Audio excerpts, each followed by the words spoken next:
Jalna Hyderabad national हायवेवरील अतिक्रमण काढले, अनेक जण बेरोजगार। जालना हैदराबाद नॅशनल हायवे क्रमांक 752 वरील मंटा चौफुली ते चौधरी नगरपर्यंत रस्त्याच्या दोन्ही बाजूस 50 फूटपर्यंत असलेले अतिक्रमण काढल्याने अनेक जण बेरोजगार झाले। या रस्त्यावरील चहा टपरी, पाणीपुरी, भाजीपाला विक्रेते व अन्य छोटे व्यवसाय करणारे व्यापारी उघड्यावर पडले आहेत। जालना हैदराबाद नॅशनल हायवेवर मंटा चौफुली ते चौधरी नगरपर्यंत रस्त्याच्या दुतर्फा छोटे व्यवसाय वाढल्याने रस्त्यावर गर्दी होत होती, त्यामुळे अपघाताची शक्यता वाढली होती।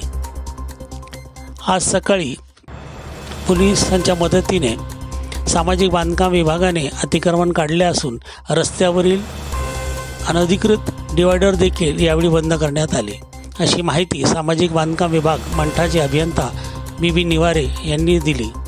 तर सामाजिक बांधकाम विभागाने एकाच भागातील अतिक्रमणे काढल्याने आमच्यावर अन्याय झाल्याचा आरोप काही व्यापाऱ्यांनी केला, तर मंठा चौफुली ते सिंदखेड रस्त्याचे अतिक्रमण देखील काढण्यात यावी अशी मागणी संतप्त व्यापाऱ्यांनी यावेळी केली। तसेच शासनाने नवीन जागा उपलब्ध करून द्यावी अशी मागणी देखील काही व्यापाऱ्यांनी केली आहे।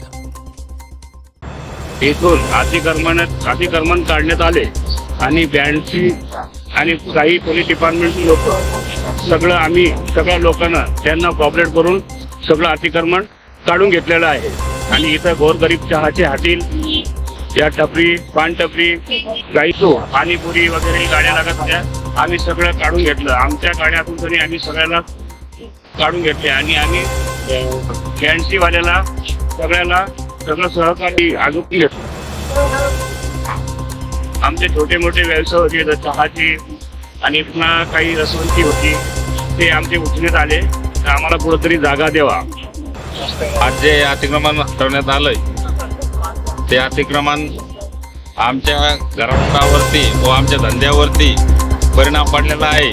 तरी बी अतिक्रमण हटवायचं तर पूर्ण अतिक्रमण हटवा अशी आमची जालना चॅनलला मागणी आहे। आणि आमच्यावरती जो अन्याय झाला आहे त्या अन्यायाला कोणीतरी साथ द्यावी ही विनंती।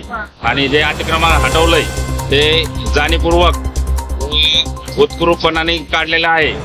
ही जी मंटा चौफुली आहे, मंटा चौफुलीवरती जे अतिक्रमण पलीकडल्या साईडला आहे ते पलीकडल्या साईडचं जे अतिक्रमण आहे ते हटवत नाही आणि इकडल्या साईडचं अतिक्रमण हटवण्यात आलेलं आहे। तरी ही आमची मागणी आहे की अतिक्रमण हटवायचं तर पूर्णच अतिक्रमण हटवा जालन्यामधलं, तेव्हा आम्ही अतिक्रमण हटवून देऊ।